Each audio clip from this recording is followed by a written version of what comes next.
So, you've given up on being conscious, but still want to partake in the world's largest franchise and catch them all? Well, then you've come to the right place, as today I'll be going over everything you'll need to know to understand the latest in the long line of weird ideas that are much more real than we think they should be, Pokémon Sleep. Before I begin, I want to give some shoutouts to my sources of information, particularly Cerebi, Didawave on Twitter, who makes some great infographics, the members of the Pokémon Sleep Discord who have even more infographics, and also to Raynonx, who runs a pretty robust calculator for the game that keeps track of a lot of the game's internal math. Disclaimer, this guide is primarily focused on explaining the mechanics, and the advice given is for casual players. If you feel the need to go to the comment section and tell me, no, don't do that, it's suboptimal, then please be aware I will not be logging in every 44.5 minutes to check if my Golduck skill is ready to use. This guide is going to be a long and dense one, so if you're here for specific information, see the description for timestamps. This guide is likely to become increasingly outdated over time, but as it does, I will update the description with corrections and links to any update videos. To begin, let's go over the basics. Naturally, you're going to be sleeping for a game called Pokémon Sleep, and the app turns your phone into a sleep tracker, or alternatively, you can get the Pokémon Go++++++. While you get some statistics on your sleep, this guide is only going to focus on the game part of the app. But since we're pretending this is a respectable sleep tracker,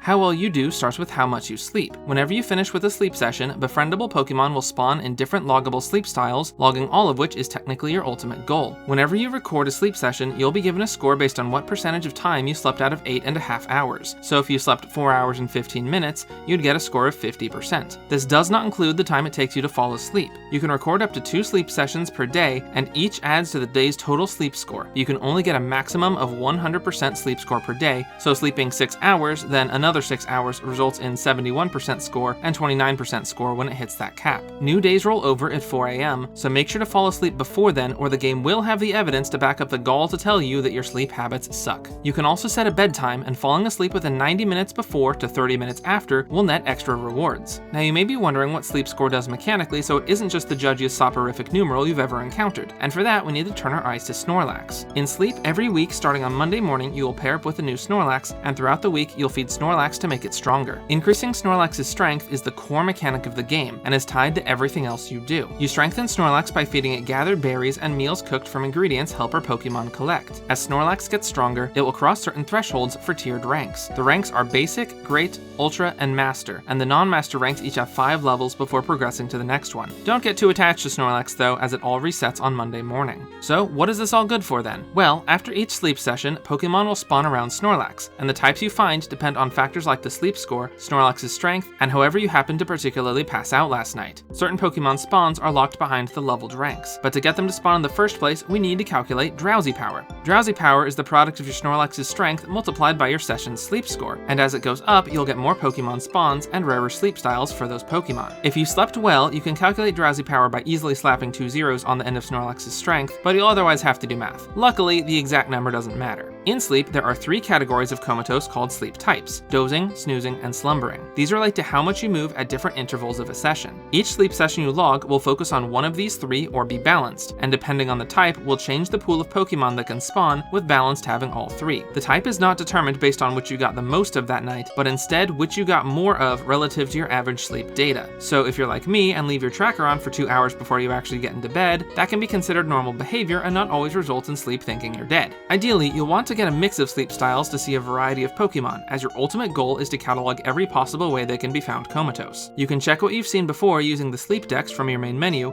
At the end of the sleep session, Pokemon will be found in a sleep style of varying rarities. Higher Drowsy power results in more Pokemon spawns and rarer styles each session. Rarer styles and Pokemon found in their evolved form also give more candy of their type on the first day's sleep session, a resource used to power up that species. Rarer styles also make Professor Obligatory NPC profession give more research XP. Research XP lends to your research level, which as mentioned goes up when you play your Sleep Sessions Pokemon Snap minigame to log sleep styles. Research level is good for 3 things. First, you get immediate rewards on leveling up. Second, it increases the maximum possible level of the Pokemon you befriend, as well as the maximum level your helpers can reach. And finally, items called Dream Clusters will experience inflation and can be exchanged for more Dream Shards. The current maximum research level is 60. Independent from research level, you also have sleep style dex goals, requiring a certain number of unique sleep styles to be studied to progress. These rewards are typically more impactful though, unlocking new areas and upgrades to the cooking pot, including the cooking pot itself. The main unlocks though are new areas to set up camp in. As of now, there are 5 areas in the game, being Greengrass Isle, Cyan Beach, Top Hollow, Snowdrop Tundra, and Lapis Lakeside. You select an area at the start of each week and spend the week there. Each time you finish a week there, you get a permanent multiplier increase for the strength gains in the area, though there is a cap depending on how many total sleep styles you've studied. The increase is 5% per week, though new players with a total area bonus across all areas less than 100% will get a 10% increase. And if your current area is at its cap, the bonus will be distributed across other areas. Some Pokemon only spawn in certain areas, and while some may spawn in multiple, some of their sleep styles may only occur in specific areas. Greengrass, for instance, has a large selection of species, but you're unlikely to get the cutest sleepy friends there. Speaking of sleepy friends, it's time to wake them up, feed them breakfast, and set them to work. After each sleep session is mealtime, where you'll be able to feed biscuits to the Pokemon that spawned in hopes of befriending them. Each Pokemon will have a bar above its head showing the required number of friendship points and friendship level. Unevolved forms usually require 5 points, but rarer Pokemon take a lot of food before they decide to settle down. The biscuits you can feed them come in several varieties. The first sleep session of each day gives you a single bonus biscuit worth 3 points, or 4 points if you have the premium sleep pass. Pokeball biscuits are worth 1 point, Great Biscuits are worth 3 points, Ultra Biscuits are worth 5 points, and Master Biscuits ignore numbers and max out the remainder of the bar. There are also special event biscuits that I will talk about later. You can tap the biscuit icon in the bottom left to change the current type to give to Pokemon. Filling the bar befriends the Pokemon and increases friendship level by 1. If you overcap the remainder, it won't roll over to the next friendship level. However, if you partially fill it and end mealtime, it will remain just as filled next time you encounter the species. The level of Pokemon you befriend will be higher depending on both your current research level as well as how many friendship points it takes to befriend it. Pokemon that spawn can get full though, and will typically only eat between 2 and 5 biscuits per visit. However, if you get multiple of the same species, they will both gain friendship points for biscuits you feed to one. You can even befriend multiple if you can independently max another before it gets full. Friendship level is per particular species, which is notably independent from others in its evolutionary line. Pichu and Pikachu will have independent points and levels, for instance. Species that make it to friendship levels 10, 40, and 100 will always have a gold rarity sub-skill for new friendships in their level 10, level 25, and level 50 sub-skill slots respectively. More on those later. Pokemon might also show up extra hungry, which results in them receiving triple the points from the next biscuit they eat, or occasionally fully maxing their current friendship level. Some Pokemon don't like to be imposing guests though and hide the fact that they're hungry, but can randomly respond to a biscuit as if they announced their veracity. If a Pokemon is not hungry, there is an 8% chance for the biscuit to triple and a 2% chance for it to max. If a Pokemon is hungry, there's a 10% chance for it to max and will otherwise triple. You may also encounter a rare alternate color Pokemon called a Shiny, named for the sparkle effect it gives off. These cool collectibles are fundamentally equivalent to their normal counterparts, but will always instantly max friendship from the first biscuit you give them. As such, I recommend using a basic biscuit on them or your bonus biscuit if there is nothing else you want to catch from that session. The odds of a shiny Pokemon are estimated to be about 3 in 400 or approximately 1 in 135, which matches my own experience. But the exact odds of shiny Pokemon appearing aren't precisely known at this time,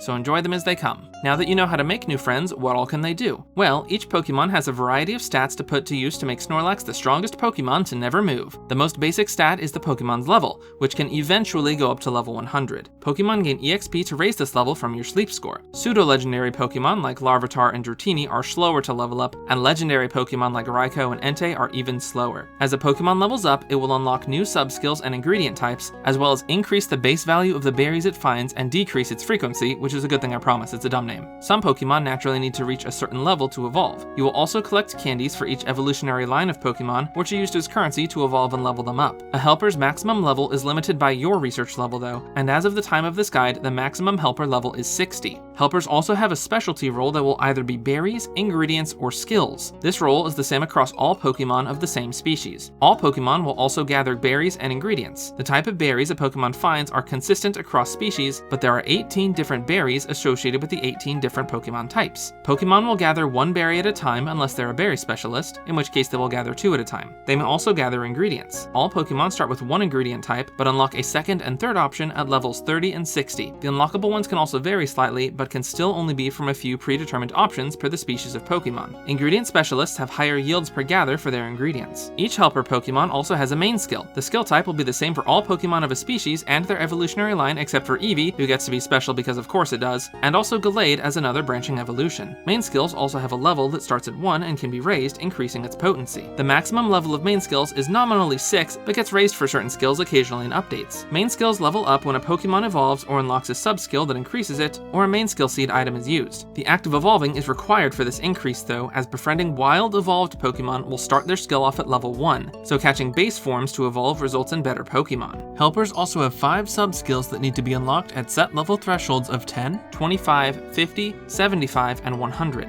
Pokemon are slow to level up though, and while you want all 5 to be good, the first 2 are usually the ones to focus on. Sub-skills come in 3 rarities, white, blue, and gold, more on that later. Between all 5, a Pokemon cannot have 2 of the same sub-skill at any given time. Helpers also have a nature that can affect its behavior. Some natures don't affect anything, but others can raise and lower the following stats. Speed of help affects frequency and how often a Pokemon helps out. Ingredient finding affects the chance of generating ingredients instead of berries. Main skill chance affects the odds of the main skill becoming charged when a Pokemon help event happens. Energy recovery affects the energy a Pokemon recovers, which isn't useful unless you don't get enough sleep, and as a negative can be countered with sub-skills. Finally, EXP gain affects how much EXP a Pokemon gets from a sleep session, and even candy you give it, but once you reach level 100, any nature that affects EXP gain loses that benefit or detriment. EXP up natures eventually just leave you with the world's strongest disappointment. Specialists like particular natures, but Brave is probably the best all-around nature. Next up is the poorly named frequency stat. This shows the approximate amount of time it takes a Pokemon to gather things since the last time it gathered, the gathering being called a help event. Lower frequency is always good, and each species of Pokemon has a base frequency. Frequency decreases as your level increases, yes, I swear this is a good thing, and is also affected by speed of help natures. Finally, we have the carry limit, which is the Pokemon's personal inventory for berries and ingredients. The carry limit is the number of both that a Pokemon can hold at a given time. The carry limit also gets a boost when a Pokemon is manually evolved, which I'll talk more about when I break down help events, and also gets a boost from Good Night Ribbons, which I'll cover shortly. Also of note is that Pokemon get 25 XP per candy used to level it, or 21 with an EXP down nature, or 30 with an EXP up nature. Pokemon evolution may also require specific items and sleep time logged on your active team. Speaking of teams, let's talk about those. Your team is comprised of 5 helper Pokemon, which does not include Snorlax. It may also have Sleep Cat Pikachu if you have the Go++++, but he doesn't officially count, more on that later. This team is your method of increasing Snorlax's strength, so their abilities and group cohesion are important. Active helpers may occasionally find some of their candy while gathering, denoted by a candy icon instead of the normal one, which will net you 2 of their candy. These active helpers gain base EXP each sleep session equivalent to your sleep score. You can currently have up to 5 teams built, but only 1 will be active at any given time. Teams have a research power, or RP, that suggests how good they are, but the stat is mainly for one achievement line and fake bragging rights. More importantly on the team menu is a stats page to view all the berries, ingredients, and skills the built team can provide. Helpers you keep on your team for many sleep sessions also get awarded Good Night Ribbons that grant them certain buffs, including increased carry limit as well as decreased frequency for Pokemon that are not fully evolved. There are 4 tiers of ribbon awarded to helpers that accrue certain thresholds of sleep time at 200, 500, 1000, and 2000 hours. The rewards are cumulative, so a level 3 ribbon will also have the independent benefits of levels 1 and 2. Level 1 increases a helper's carry limit by 1. Level 2 increases carry limit by an additional 2 and reduces frequency for non-fully evolved Pokemon by 5% or 11%, depending on if they can still evolve once or twice respectively. Level 3 increases carry limit by an additional 3 and gives you access to a special profile icon for the Pokemon. And level 4 increases carry limit by an additional 2 and reduces frequency for non-fully evolved Pokemon by an additional 7% or 14%, depending on if they can still evolve once or twice, for a total of 12% or 25% respectively. The decreased frequency for non-fully evolved Pokemon in general will not make up for just evolving it, but it may be useful in cases where the evolution changes the berry type and is most notably useful for Pokemon like Onix and Vigoroth. I'll also slot in here some quick notes about the Pokemon box. It can only hold so many Pokemon and can be upgraded in the shop for diamonds. You can transfer Pokemon for their candy, getting a base of 5 or more if the Pokemon is evolved or rare. You can tap and hold to start a batch transfer. You can favorite Pokemon to prevent transfer whoopsies, and shinies will also appear as such in the menu. It's a typical Pokemon storage system, there's not much to say. The next big topic of discussion is help events. A help event is an occurrence where a helper Pokemon generates either berries or ingredients and may also ready its main skill for use. Help events occur at a regular interval of time for each helper based on its frequency, affected by its current energy level. Per help event, a helper will semi-randomly pick one option from its unlocked ingredients or its berry and produce it in the quantity listed. If it's one berry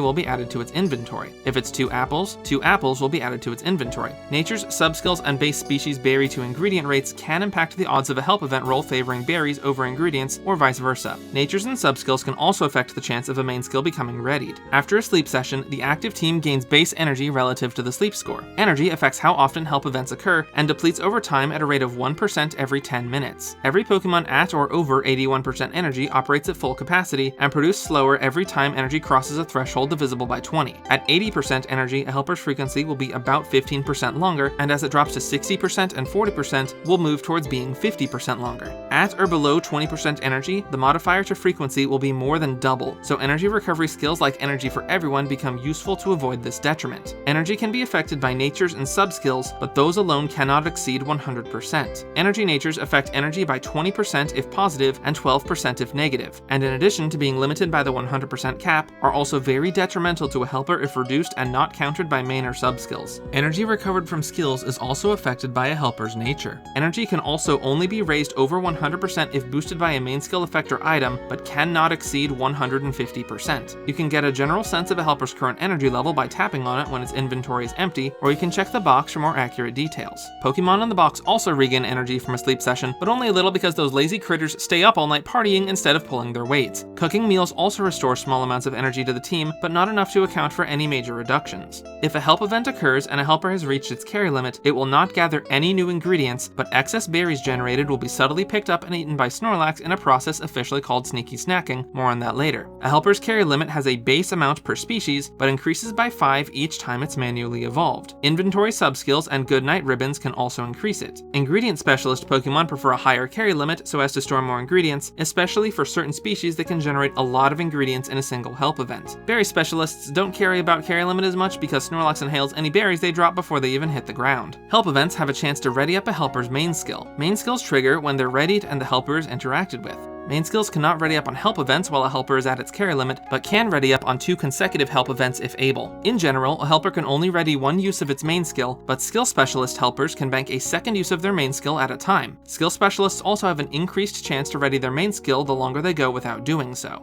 Now, let's talk about berries and berry specialists. Each of the 18 berries is associated with 1 Pokemon typing, and each Pokemon species has an associated berry from its type, as all Pokemon are monotype in Sleep. A Pokemon's berry is usually consistent across its evolutions, but Altaria, Tyranitar, the Evolutions, and the Paldean starters are some exceptions as they change type upon evolution. During a help event, if berries are generated, Pokemon will generate 1 berry unless they are a berry specialist or have the berry finding S subskill. Berry specialists gather 2 berries by default, and the berry finding S subskill increases berries per gathering by 1. The number of berries per gathering will be shown on the helper stats page and will account for the subskill. Each week, Snorlax will pick 3 berries as preferred types, and will receive double the strength from those berries. On Greengrass Isle, the 3 types are random, but they are consistent in other locations. Cyan Beach prefers water, fairy, and flying type berries. Top Hollow prefers fire, rock, and ground type berries. Snowdrop Tundra prefers ice, normal, and dark type berries, and Lapis Lakeside prefers fighting, grass, and psychic type berries. Because of these constants, certain berry specialists make for safe investments. Each berry type has a base strength value that varies between types, and the amount of strength Snorlax gains from a helper's berries increases as the helper levels up. However, the difference in base strength between types is small enough not to pick any berry over a week's preferred type.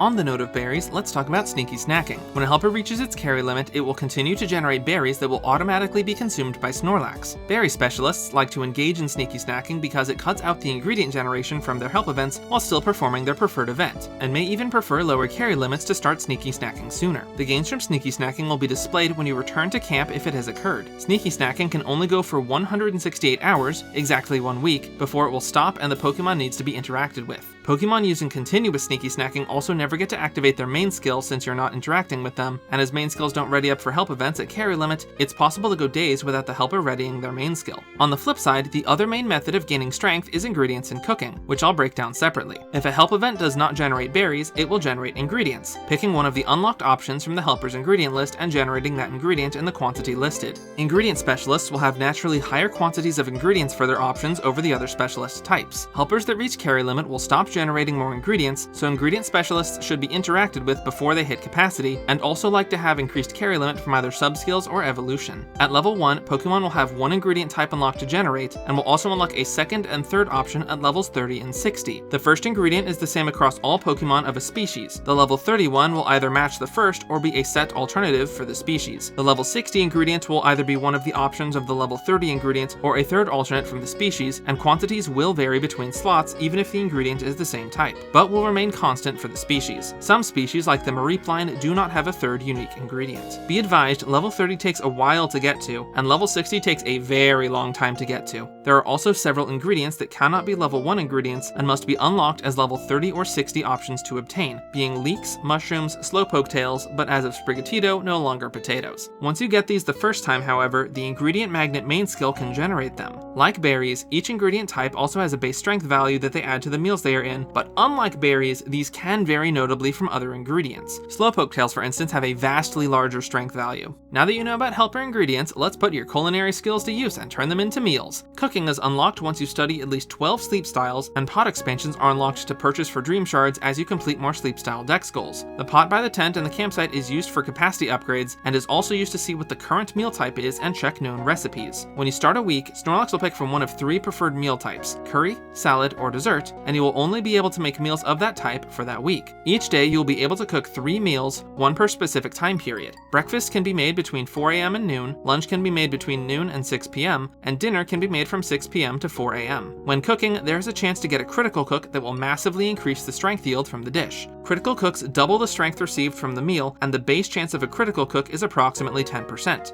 However, cooking changes on Sundays, the last day of the week. On Sunday, the cooking pot gains an extra 100% capacity, and the chance for critical cooks is increased by 20% to about 30%. And critical cooks result in triple the strength of the dish. Due to the increased chance to crit and the extra room for ingredients, you may want to save some ingredients for Sunday and try for the extra critical cooks. Just like cooking in real life, you can't just throw edible things together and call it food, and the specific ingredients you use matter in order to make recipes. Recipes will result in specific dishes when made. Each time you make a dish, it will receive a permanent level increase and become more potent up to a level cap. When mixing ingredients, you only need to meet the minimum requirements for a recipe, and the rest of the ingredients can be random filler. However, if you mix ingredients that do not meet the minimum requirements for any recipe, you'll get a mixed dish that has no level and small gains. Once a recipe is known, it will be easy to make if you have the ingredients, so you should generally avoid auto-cook when you can to best control your ingredient flow. When mixing ingredients, the level bonus from the recipe only applies to the strength value of the ingredients required for the recipe. So if you make a recipe that requires 8 apples and cook it with 15 apples, the boost will only apply to the 8 apples needed to make the dish. This increases the value of base ingredients over filler. Dishes that require more ingredients generally also have better base multipliers for the resulting dish. You may also want to use more valuable ingredients as filler anyway to make the dish stronger, but remember to hold on to enough specific ingredients to make your next meal. In general, you want to have Pokemon on your team that can help guarantee you can make a recipe. Certain species of Pokemon also have sets of ingredients more specialized to certain meal types, as the types tend to prefer certain ingredients over others. For instance, as of now, there are no sausages in dessert recipes. Further, cohesion between a helper's ingredients towards making a specific recipe is preferred, as it can cut down on the number of ingredient specialists you need on the team. Better dishes usually require more and rarer ingredients, but have better yields in return. You always want to cook with the maximum number of ingredients your pot can hold, and if you don't have enough, consider adding an ingredient specialist to your team. You can also use ingredient ticket items for instant ingredients of types you've unlocked if you're really just that broke. Next, I'll go over the different main skills Pokemon can have and what they do. Each Pokemon line has a main skill associated with it except the evolutions, which change depending on its chosen evolution, and Glade. Other future branching evolutions might change main skills too. Main skills start at level 1 and increase when a Pokemon is evolved, from skill level up subskills, and from main skill seed items. The maximum main skill level varies by specific skill depending on the current update, but as of now it is either 6 or 7 per skill type. Pokemon befriended in evolved forms will still come with level 1 skills, limiting potential level increases from evolution. The first main skill is Charge Strength. This comes in 2 nominal and 1 random variants. The nominal ones increase Snorlax's strength by a set amount, the medium version more potent than the small. The random variant will also increase Snorlax's strength by a random amount within a set interval. Charge Strength is a universally applicable main skill, but it doesn't have cohesion with any specialties. Charge Strength M can be potent, but requires investment in the skill level to reach its full potential. Next up is Dream Shard Magnet. This skill gives you Dream Shards when activated. These are nice, but they do nothing immediately for Snorlax, and no player I've spoken to has had issues with Dream Shard count. What this skill does do is make you wonder how the devs had the audacity to make Lucario not good in a Pokemon game. Dream Shard costs for leveling a Pokemon above level 55 do start to get intense though, so the skill may be useful someday. The ingredient magnet skill gives you a set number of ingredients randomly selected from ones you've collected before, so for the ingredients locked behind level 30 helpers, you'll have to put in some work to generate them from this skill. Once done so, however, this skill is a good way to get Slowpoke tails since the selection of Pokemon that can find them is limited and not exactly fast at doing so. This skill is great on ingredient specialists, and the Kanto starters are prime examples of this. Cooking Power Up is a potent late game skill for when you can generate a lot of ingredients and have a decently sized cooking pot. Not only does it make cooking more powerful, it also allows you to make dishes that require a number of ingredients above your normal cooking pot capacity. The skill's addition to the pot won't be affected by other pot size increases. Also, the skill will fail to trigger if the capacity of the cooking pot is over 200. Tasty Chance S is another cooking skill that additively increases the chance for a meal to crit from its base 10% rate. The increased odds persist if you don't crit and only reset if a meal crits or if your area changes. Extra Helpful picks a random helper on the team, which could be the skill's user, and instantly generates gathered items as if they had a number of help events equivalent to what's listed in the skill. Helper Boost is a skill that comes in variations for each Pokemon type. It has a similar effect to Extra Helpful, but generates extra help from everyone on the team. The amount of extra help is modified by how many unique species of Pokemon on your team match the skill's type. So Helper Boost Electric will be boosted twice by Mareep Pikachu, but only once from 2 Pikachu. Also, if Helper Boost is copied by Metronome, the skill type will match the user's type, so Clefable would end up using Helper Boost Fairy. As of now, the skill is only available on legendary Pokemon such as Raikou and Entei. Next, I'll cover the energy skills. Energizing Cheer energizes a random ally with a higher chance to target the helper with the lowest energy, and Charge Energy energizes the skill's user. Energizing Cheer may be difficult to properly utilize due to the lack of control, but it's potent at higher levels. Self Energy is also potent at higher levels, but a skill specialist such as Umbreon is going to need a lot of good sub-skills. The third type of this skill is Energy for Everyone, which restores energy to all helpers, though in smaller quantity. This skill is good and reliable and can be potent on the right user. It's also worth noting that these energy skills are the only way to get a helper above 100% energy without consumable items, but the maximum energy a helper can have is 150%. The final main skill is Metronome. This skill randomly uses one of the other main skills. The trick to it is that the level of the skill copied will be that of the level of the Metronome skill, so a level 6 Metronome could turn into a level 6 variant of any other skill. Next, I'll go over the different sub-skills a helper can have. Helpers get 5 sub-skills that unlock at levels 10, 25, 50, 75, and 100. Sub-skills have different rarities, white, blue, and gold, which are progressively stronger. Helpers can only have one of each specific sub-skill, but can have different levels of the same type of skill. Any sub-skill can end up in any of the slots, but the earlier sub-skills should be focused on, since those are the ones you'll be spending most of your time using on the helper. Pokemon that reach friendships level 10, 40, and 100 at snack time will have guaranteed gold tier sub-skills in their level 10, 25, and 50 sub-skill slots respectively, making it easier to find strong helpers the more you catch of a specific species. However, this can make getting preferable sub-skills without a golden variant more difficult, like Ingredient Finder and Skill Trigger, which are good on their respective specialists, but lack gold variants as of now. Some sub-skills can be upgraded with sub-skill seed items, which I will cover later in the items section. First, I'll start with the bonus type skills that grant multipliers for different things. The first is Sleep EXP bonus. This increases the EXP helpers gain after sleep sessions by 14%. It's a very useful skill to have on someone on the team. It's obviously not as good as a level 100 sub-skill, but is always good for raising new helpers. Research EXP bonus simply increases the amount of Research EXP you get after a sleep session by 6%. Helping bonus reduces the time between help events for all helpers on the team by 5%. It's worth noting that the maximum helping speed reduction from sub-skills per helper caps at 35%, though nature is independent from this. Energy recovery bonus increases the energy the entire team recovers after a sleep session by 14%. This cannot raise energy above 100% like main skills can, but it can be useful to offset natures that reduce energy gain. It's not as useful if a team has no hindrances to energy gain and you consistently get 100% sleep score. The last bonus type is Dream Shard bonus, which increases the number of dream shards you get from sleep sessions by 6%. The next sub-skill is Berry Finding S, which increases the number of berries a helper can generate in a single help event. This will increase berry specialists from 2 to 3 berries per event, and any other helpers from 1 to 2. It makes berry specialists excellent in their role and is essential for a berry specialist to reach their maximum potential. While the skill is universally good, it is worth noting that berries occupy a helper's inventory space, and this sub-skill on ingredient specialists can cause them to hit their carry limit sooner and lose out on ingredients. Skill specialists also receive a massive boost from this sub-skill, though cannot ready their main skill if they reach carry limit. limit. This isn't too much of an issue though, and is even less of an issue if you compulsively check in on the game multiple times per day, and can also be offset by inventory subskills. Speaking of which, inventory S, M, and L increase a helper's carry limit by 6, 12, and 18 respectively. These are good skills on ingredient specialists to reduce the chance of wasting ingredients by hitting their carry limit. These subskills work well in the level 50 or 75 slot, around the levels the helper will unlock their second and third ingredient types. Helpers that get multiple of these subskills start to heavily lose out on the potential of other subskills though.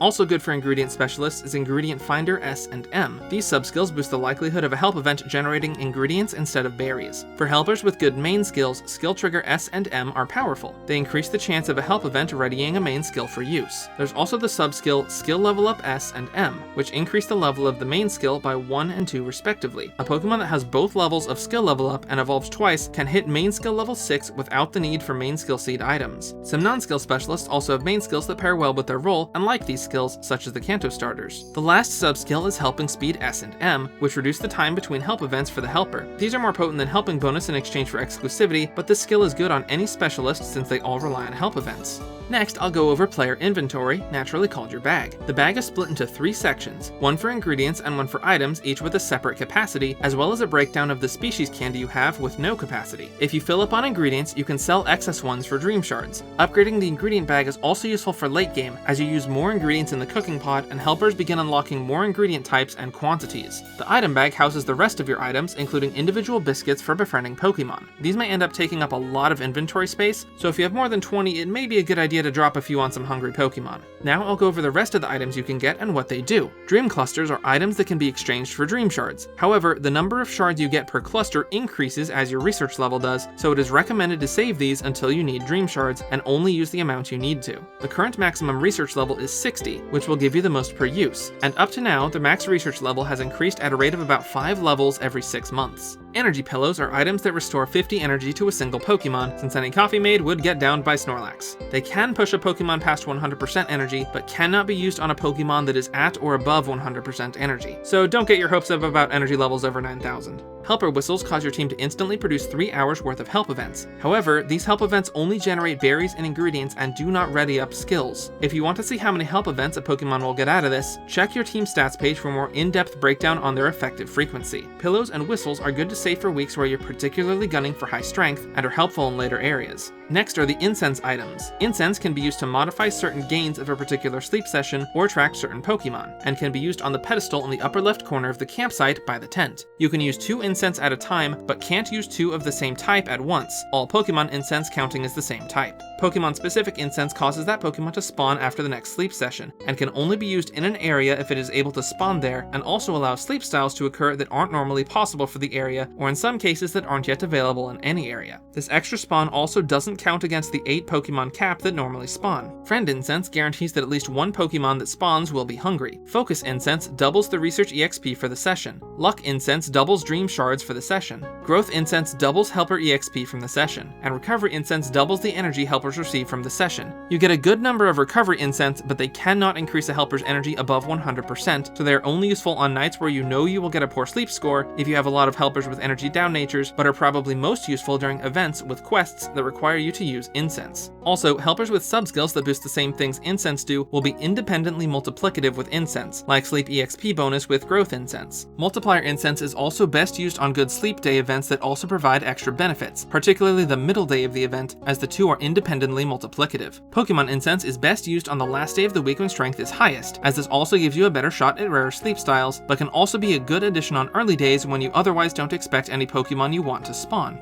There are 2 types of seed items, main skill seeds and sub-skill seeds. Main skill seeds increase the level of a helper's main skill by 1 level. Main skills max out at level 6 or 7 as of now, and also level up from manual evolution and skill level up sub-skills, so make sure a Pokemon won't naturally hit max level main skill before using a seed on it. You also want to save these for helpers with good main skills that you plan to long-term invest in, so don't use these on a whim. Sub-skill seeds are a little more complicated. They increase the power of a random sub-skill by 1 stage, either from S to M or M to L. However, there are a number of limitations on its use. First, it will only consider unlocked sub-skills in its random selection. It can only upgrade a skill if there is an existing upgraded version of the skill, so for instance, Berry Finding S can't be upgraded yet. The only current L level skill is Inventory Up, so Inventory M is the only M level skill that can be upgraded as of now. Finally, a helper cannot have two of the same sub-skill, so if it has Helping Speed S and Helping Speed M for instance, you'll be unable to upgrade the Helping Speed S. You can use these limitations to better control what skill gets upgraded when you use a seed, using one earlier to not roll the chance on the still locked skills and being able to ignore skills that can't be upgraded. Next is the Handy Candy item. Handy Candy comes in several varieties, S, M, and L. These candies can be used on helper Pokemon to convert them into amounts of the Pokemon-specific candy in quantities of 3, 20, and 100 candies per item respectively. Make sure to double check your math when using them, it's very easy to accidentally use too many. There are also type candies, which are better versions of Handy Candy but can only be used on Pokemon of the same type. These candies also give candy of the base form of the Pokemon you use it on regardless of the type, so you can use a Fire Candy S on a Flareon or a normal Candy S on Eevee and get Eevee candy either way. Holding onto a Pokemon that changes type on evolution can be useful for this. The S, M, and L varieties give 4, 25, and 125 candy respectively. Ingredient tickets give you a number of ingredients if you're running low. Late game ingredient specialists generate a lot of ingredients, so don't be afraid to use some of these early game if you're running low. There are a number of items specifically for evolving Pokemon. You can buy these from the point exchange, but they can also be exchanged as rewards for achievements, so make sure to check the ways you might obtain one before buying one instead.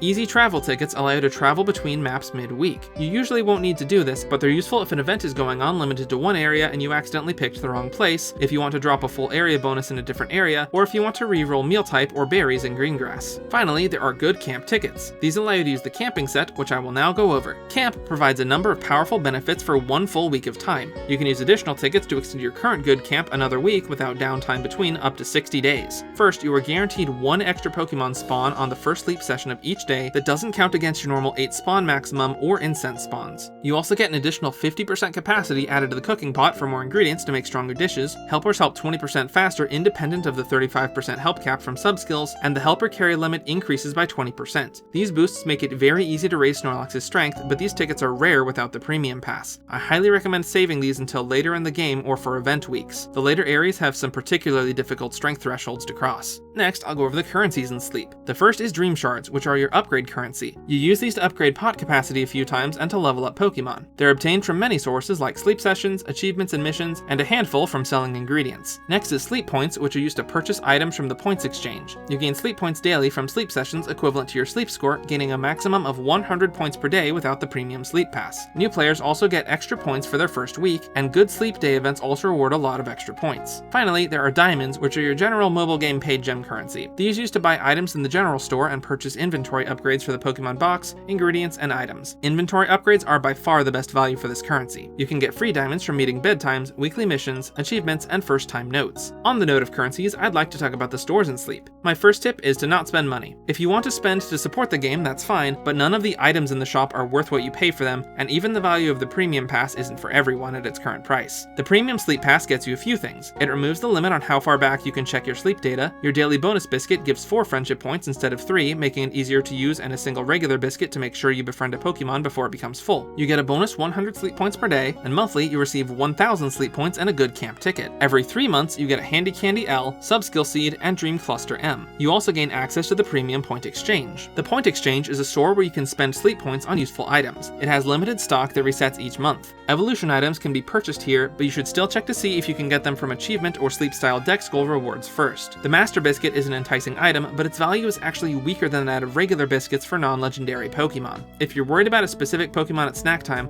hold on to 4000 points as you can purchase one during snack time. Regular biscuits are a valuable use of points, but remember they take up inventory space, so consider buying them as needed during snack time. The premium exchange functions the same, except can only be used by premium pass holders. Every player gets access to a 2-week free trial of the premium pass, which I recommend saving for later when you have at least 10,000 sleep points saved up to use in the premium shop. I used mine on the last week of a month to let the shop restock when the new month rolled over, letting me clear out the premium shop again. Skill and sub-skill seed items, the biscuits, and the handy candy are probably the most valued items in the premium shop. There's also the general store where you can buy and spend diamonds. This is where you will go to purchase inventory upgrades. Here there's also a daily free gift you can receive for good items, which you should grab every day. Next, I'll touch on some other mechanics you can find in Sleep. The main goal in Sleep is the Sleep Dex, but there's also a tracker for species you've befriended, and you can see the number on your account page. The Notes section from the main menu also keeps track of berries, ingredients, dishes, and tips. While you generally don't need to use this section once you get comfortable with the gameplay loop, whenever you first encounter a berry, ingredient, or dish, you can enter the associated Notes section for a one-time reward of diamonds. Also, as you progress, you have a number of long-term achievements to complete. You can find them under your icon in the top left corner of the main menu. Several of the achievements give good rewards like seed and evolutionary items, so it can be good to check and see if you are close to completing one if you're looking to obtain a specific rare item. Each week will also have weekly missions found in the bottom left of the screen at the campsite. You only have until the end of the week to complete these, but don't feel pressured to get them done, as things like the number of biscuits and Pokemon candy to use, as well as Pokemon to befriend, are more demanding than weekly income typically allots. They do provide nice bonuses when you happen to complete them, and I recommend focusing on ones that reward handy candy items and diamonds if you have the excess resources. Once you reach the current limits of research or helper level, the extra XP will get converted. If you reach the maximum research rank, extra XP gets converted into dream shards. If you have helpers that reach your current level cap, when they get Sleep EXP, it will instead start to fill a gauge that when full will give you Handy Candy S and reset. Also of note, you can turn off Snorlax's rank pop-up to save time. Naturally, there is your sleep data, which can be found in the main menu. This is largely unassociated with gameplay, and if you actually care about tracking your sleep, you should probably get a real sleep tracker. What's important is at the end of each week, you'll get a rating for your sleep consistency based on duration and sleep midpoint, so it's recommended you start tracking sleep around the same time each day for the same amount of time. You'll get 0 to 6 handy candies based on your rating, getting more for better ratings. You can find the research community in the main menu. This is basically a friends list, and you can have up to 50 friends at a time. Whenever you finish a sleep session, everyone on your friends list is sent a candy from the Pokemon species you chose as your research image for the session, so with 50 friends playing Sleep, you can get a lot of extra candy per day. It's natural to want to pick the cutest Pokemon for the image, but it's a nice courtesy to pick species that offer useful candies for friends. Friends also have friendship levels that increase over time, and upon a level up, you get free items. It's also possible to receive 2 candy at once from a friend, with higher chances from higher friendship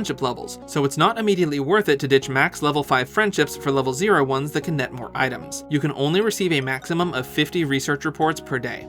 Next, I'll briefly touch on the Pokemon Go++++. Technical-wise, the +++ can track sleep without mandating your phone and does not track sleep sounds. In-game, the +++ gives you a Sleep Cat Pikachu as a 6th helper, although this Pikachu has no main or sub skills. Instead of level, it has friendship, and it produces a few berries and ingredients per day, but is no substitute for a full helper. It also cannot sneaky snack and has no energy level. There are a number of other settings the Go+++ offers, but they have no bearing on gameplay. The current maximum friendship level for Sleep Cat Pikachu is 20, which takes a while to reach and may be raised in the future, currently netting final stats of 2 berries, 2 apples, 2 cacao, or 2 honey at a frequency of 59 minutes. Next, I will talk about events in Pokemon Sleep. First, every full moon there are events called Good Sleep Days. These events last for 3 days, the middle day being the night of the full moon, and offer bonuses to research and helper XP, as well as an independent multiplier for Drowsy power. The middle of the 3 nights offers the best modifiers, and this is a good night to use incense that boosts these stats, as multipliers are independent. The modifier for the middle night depends on the day of the week, offering a higher modifier of 4 times on Monday when your Drowsy power will be at its lowest, 3 times for Tuesday, 2.5 times for Wednesday, and 2 times for all other days. The former and following days of the event will always offer 1.5 times Drowsy power. There are also legendary events. We've only had 2 as of this guide, but both followed the same structure, which I'll go over. These events last for 2 weeks, during which time there may be various benefits for using specific helper types, such as increased skill levels or proc rates and increased ingredient yield. The second week of the event may also start you off at a higher Snorlax rank, so if you only have 1 good camp ticket to use and you want to use it for the event, use it on the second week. The main component of these events is a new shop that uses event currency to help you encounter the legendary.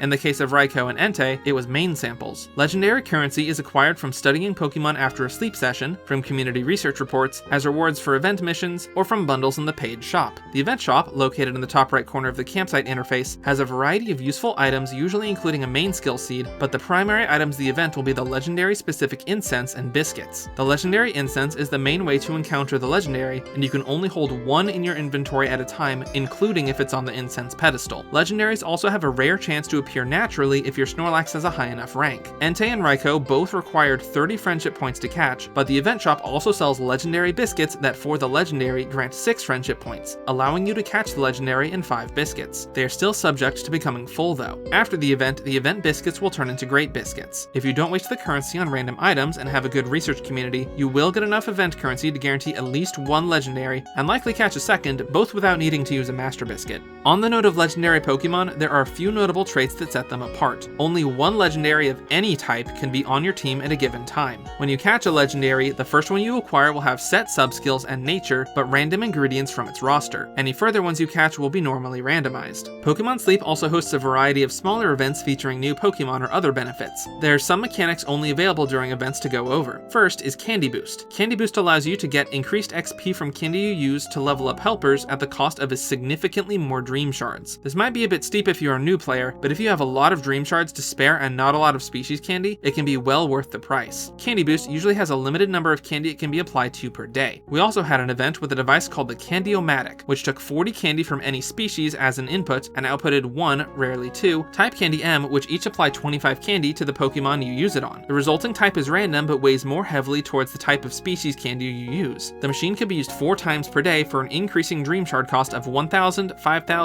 15,000, and 40,000 Dream Shards. The third and particularly fourth use are very expensive. Finally, I'd like to go over some general gameplay tips as well as progress tips and tips for building teams. To start, I need to stress, this is a game of patience and you cannot rush it even if you want to. Some say that this game is more like a marathon than a sprint, and those people would still be wrong. To say this game progresses at a snail's pace is an insult to the snail that is still more conscious than you while playing this game. But hey, it's still fun. Progress is limited to encounters with new Pokemon, the spawns of which themselves are limited by Drowsy power that need to be increased through the week, and the daily sleep score limits also hinder naps from being helpful. On that note, I'd recommend not logging naps. Naps will count as your first sleep of the day, which causes problems, like reducing your max sleep score for your main nightly sleep. I even lost data once because the times I logged sleep counted a full night's sleep to a prior day that already had 2 sessions logged for some reason. I recommend not manually logging them for the same reason, but if you miss an entire night, it's probably good to manually log it. Naps can get you some common low tier Pokemon, but that's about it. When you purchase Master Biscuits from the shop, hold on to them. You can use them on rare spawns that need a lot of points, but remember shinies only need a single basic biscuit. Legendary Pokemon events give you enough resources to catch at least 1 if not 2 with just the event items, but Master Biscuits can net you an extra 1 off an incense, or can be used to snag 1 if it shows up in the wild like this Raikou that crashed my Entei event. Further, I would suggest exercising patience and using regular biscuits to befriend Pokemon over time instead of trying to blitz friendship burning your best biscuits when they'd be much better elsewhere. I would highly recommend not spending money on sleep unless you want to support the app, but don't spend for the items as the value is poor. The premium pass is the best value. I did end up signing up for it, and the premium biscuit is equivalent to an extra biscuit per day, which is nice. I've also been stockpiling up on the premium shop seeds. The game really tries your patience, but spending won't speed things up substantially because of the limits on Pokemon spawns. If you start tracking sleep shortly before you go to bed, it will give your phone or +++ time to think you've fallen asleep, resulting in more consistent results for the session. I typically start mine just after 10:30 p.m., 90 minutes before my set bedtime of 12 a.m. The bedtime bonus does not reset if you miss successive days, and restarts after the 7th reward or if you change your bedtime. The 7th reward is a Dream Cluster item, but the 6th reward is diamonds, so some players like to change their bedtime briefly after the 6th reward to get diamonds faster. Filling your friends list sooner than later, even with strangers, will get you a lot of candy. I joined the Pokemon Sleep Discord and added a bunch of strangers and consistently get more than 30 extra candy per day, as well as some items after time.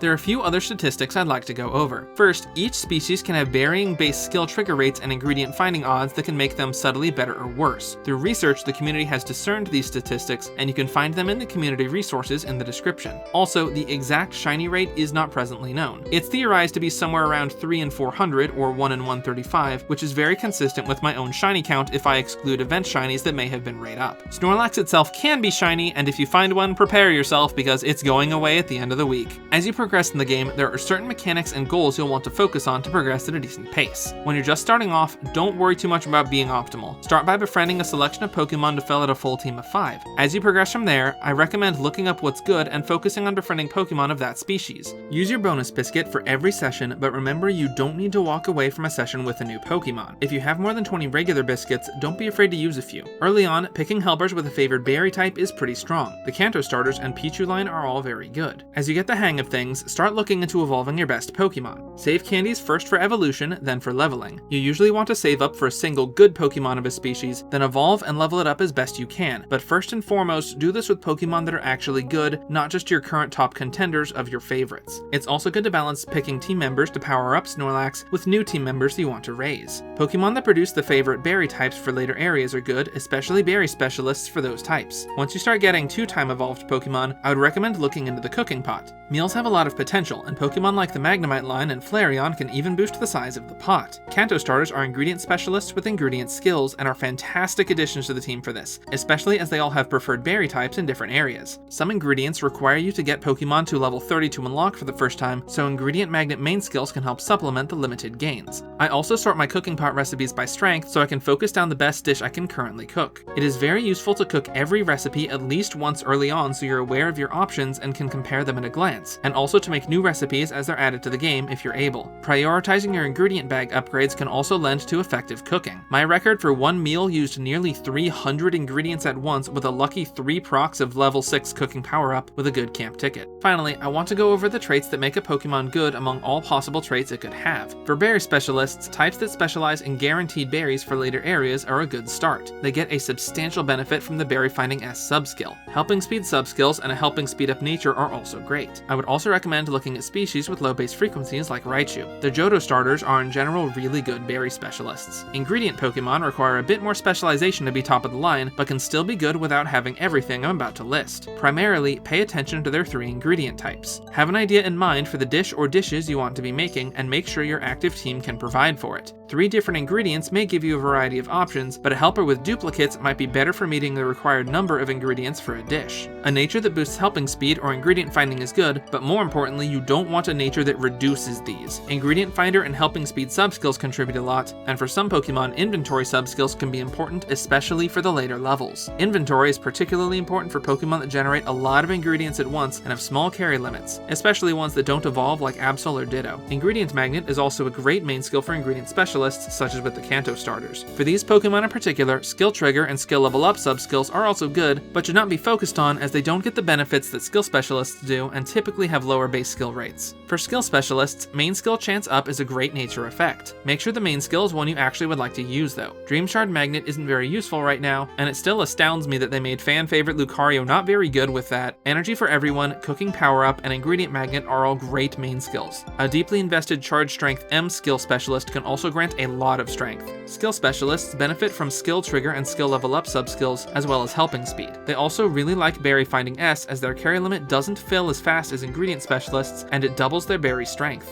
As far as other comments on my own strategies, I tend to focus on making sure I can cook strong meals and fill in the gaps with relevant berry specialists. I had a Berry Finding S Wigglytuff as my team Energizer for a long time as it's the most accessible team Energizer, and only just replaced it with a better Gardevoir. And Sylveon is also a good pick with how accessible Eevee is. I also commonly alternate my 5th team slot between a level 6 main skill Vaporeon and Glaceon, depending on whether I need to generate or use up ingredients. That's everything I have to say on Pokemon Sleep. I once again want to thank Cerebi, Ditto Wave, Rainox, all the makers of the other infographics, and the Pokemon Sleep Discord communities for compiling all this information and answering my questions I had on certain mechanics. I recommend joining the Sleep Discord as it keeps up-to-date infographics on all the common things you'd want to look up. You will find links in the description. If I got anything wrong in this guide or missed something, let me know in the comments below. I expect this version of the guide will eventually become outdated as the last one did, so check the description for corrections or links to addendum videos or updated versions. Thank you all for watching, and I hope you all rest well.